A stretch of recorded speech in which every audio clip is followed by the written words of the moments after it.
Somehow, the Crushers being in pink makes this a whole lot more brutally silly, a very fun and violent clash today between Coop's Ogres and some Greenskins. I would consider this Greenskins build to be pretty good overall, definitely very specialized. We've got 5 Biggins and 2 Savage Orc Biggins, Skarsnik leading the way just to provide additional anti-large, of course.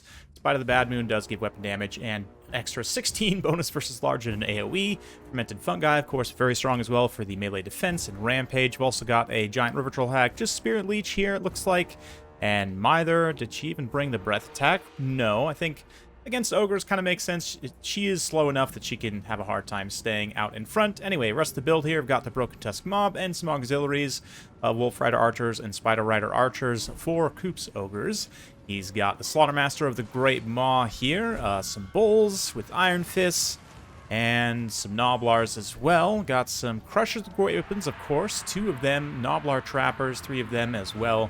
So he's going to kind of set up in a little bit of a missile defense situation. So the interesting thing about Crushers in this specific game is that they don't have a lot of direct targets to go after, right? It's primarily based on anti-large infantry here, a few auxiliaries. The Broken Tusk Mob obviously going to be a very good target for the Crushers to try and fight, but in general, they're going to have to be forced to fight units which they are maybe not necessarily meant for. 5 Biggins is definitely all in on the infantry, and it does make sense to a degree. You know, taking something like the Arachnarok Queen for the extra spider summons can be nice. Of course, it's quite vulnerable to... And I love this color scheme for the Greenskins, can I just say. It is quite vulnerable to the Crushers, though, in a direct fight. Here, obviously, the Swamp Things and the Biggins, that fight's going to go fairly poorly for the Ogres, but even with just Gnoblars and Bulls with Iron Fist, they actually do trade okay into the Biggins over here, kind of charging through the woods. Those Crushers are going to have a little bit of a bad time, but over here, great use by Coops of these Trappers to just counterfire, kind of counter-skirmish all these light cavalry for Greenskins.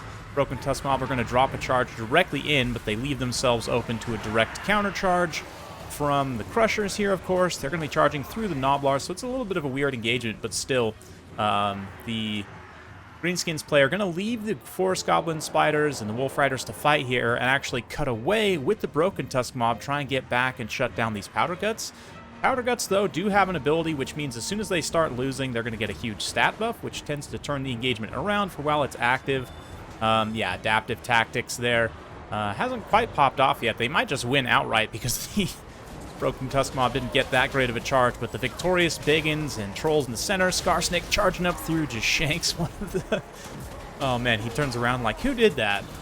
Can't even see Skarsnik probably because he's so tiny. One of the Powder Guts here. We're going to see a fist bump, though, from the Slaughtermaster. A couple of fist bumps going to be used here. Personally, I have said this before in replays, I'm not the biggest fan of the fist bump. Like, it did some okay damage there, but considering that's 10 Winds of Magic, I really don't feel that's worth it, especially when you need to be healing and buffing these Crushers with Bullgorger and, of course, the healing of Troll Guts, as mentioned. But we'll see. Right now, they're sustaining just fine, and especially in an engagement, I would say, when they're going to be fighting... Again, infantry, where they don't get that bonus versus large. Crushers actually don't have that great of sustained combat stats at the end of the day. 38-30, which, of course, being debuffed slightly from the overwhelming odor there of the Troll Hag, but still, point stands. Their sustained combat stats are not that great, especially against an infantry if they get locked in by, like, the Fungi, for example, so I would definitely be tossing around some Bullgorger, but we'll watch out for that.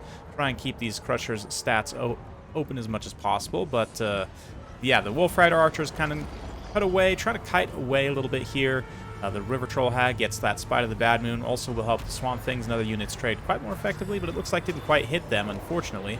Biggins over here on the side, though, do clean up in a clean engagement there, and here comes a heal on those Crushers, so definitely want to keep them topped up. Nice Troll Guts, good use of magic there. This other one here got Fungied and Terrified away.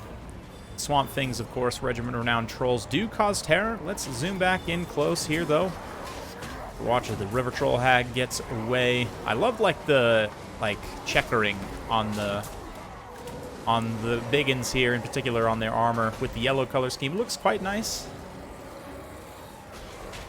Really nice Greenskins color scheme, actually, but a big, messy brawl here in the center. all sorts of stuff happening. Get back here being used to kind of sustain the leadership a little bit. Skarsnik, of course, he himself is anti-large, trades very well, has decent HP, so can definitely get in there and maul some of these ogres manually. But the trappers also staying put, getting some nice counterfire, and just continuing to pressure these skirmish cav. Great use of them here, because Greenskins, skirmish cavs, definitely very scary. One of the best aspects of Greenskins is their flexibility. They have extremely cheap and efficient skirmish cav, so definitely need to plan for that always. And trappers will do a decent job. Their stats are definitely good enough. I say good enough. They're actually pretty poor, but they're good enough perhaps to stand against a charge from Wolf Rider Archers or Spider Rider Archers, who are equally just as bad. But this grind eventually does kind of start to turn a little bit, largely on the fact that these Noblar Trappers are continuing to get hits here. The one Crusher that did get some good healing comes back around, and despite Skarsnik's best efforts, just the chip damage is immense. Tons of little hits in here. The Noblars themselves also fighting decently with the support. That Massacre being used, Noblars actually causing terror, which is hilarious. And very interesting, I must say. Doesn't actually... it's going to maybe tear out away these Wolf Rider Archers. I'm kind of surprised, actually. They don't get... oh, no, there it goes. Okay, I was going to say, I don't know how they're not getting terrified, but there you go. A bit of a fungi to keep those Crushers locked in, and also debuffs their melee defense down to only 7, so they're going to take some significant damage, definitely during that time, but there's just so few units to actually fight them. There's like this one Biggin unit that's relatively healthy here, kind of strung out in that engagement. They do get some damage, but the uptime is relatively low, and so the Crushers can now just pull away and come back up and around. So yeah, interesting fight. I mean, I guess the fist bump worked out well enough in that it did a little bit of extra anti-infantry shock damage there in that blob when it was needed most and in a nice position. But really, I'm impressed with how well the trappers did in kind of fending off the skirmish cavalry. And then likewise, I mean, although the Greenskins focused kind of all in on the anti-large infantry, which aren't going to be great direct targets for the Crushers, they still...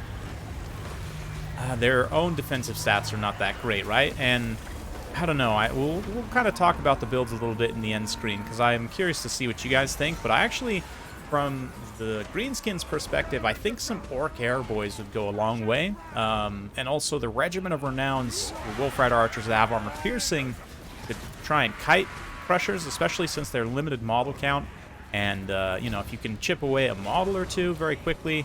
I mean, the Skirmish Cav, armor-piercing Wolf Rider Archers don't have a ton of DPS. I mean, it's pretty good, but I'd be curious to get your guys' thoughts on that in just a minute. Anyway, despite of the Bad Moon being used here, Swamp Things do come back for another phase. I mean, the healing, certainly, of the Troll units for the Greenskins can help them kind of combat the healing of the Ogres to a degree, but these Crushers have actually just about been heal capped here, which is pretty impressive for a unit of that price and that much stopping power. Another Fungi used on them, but they haven't taken enough damage during that to take the Enrage, I believe. I forget if it's like a direct HP threshold or what exactly, but not exactly Enraged right now because they're not taking enough damage. Let's just put it simply like that. And at this point, it's just Skarsnik left fighting.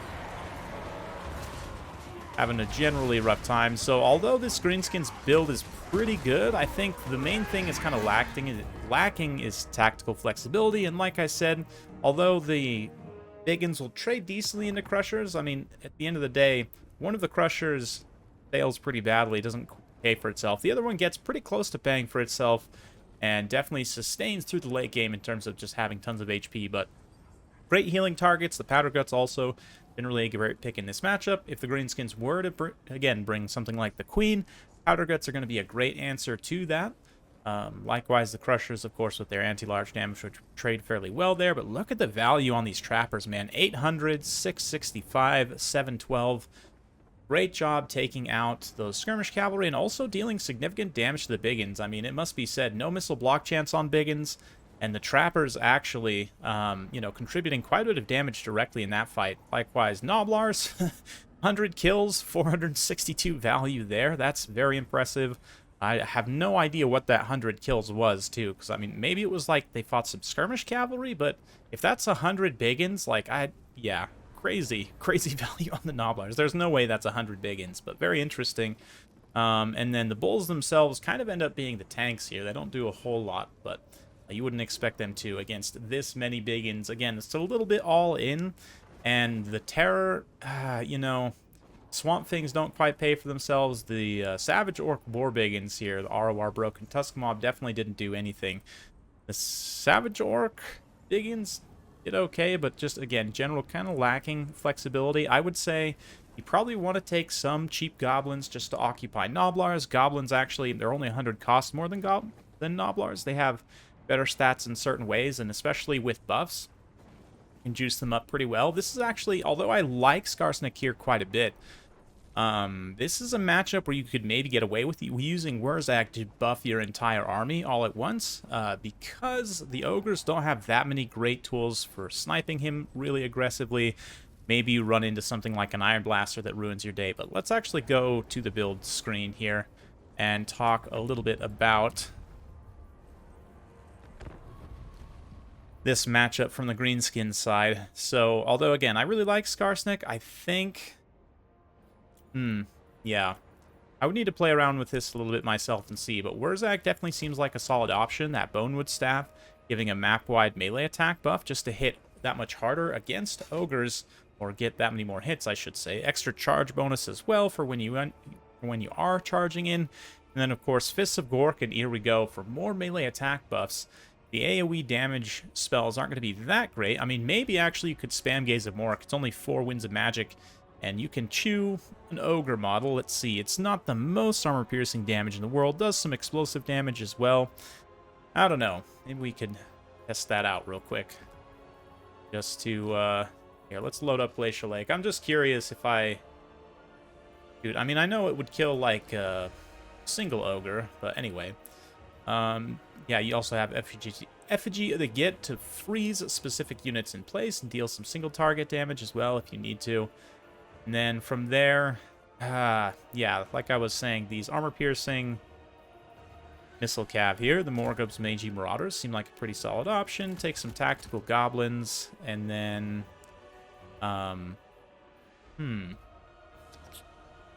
yeah, just to fight Noblars.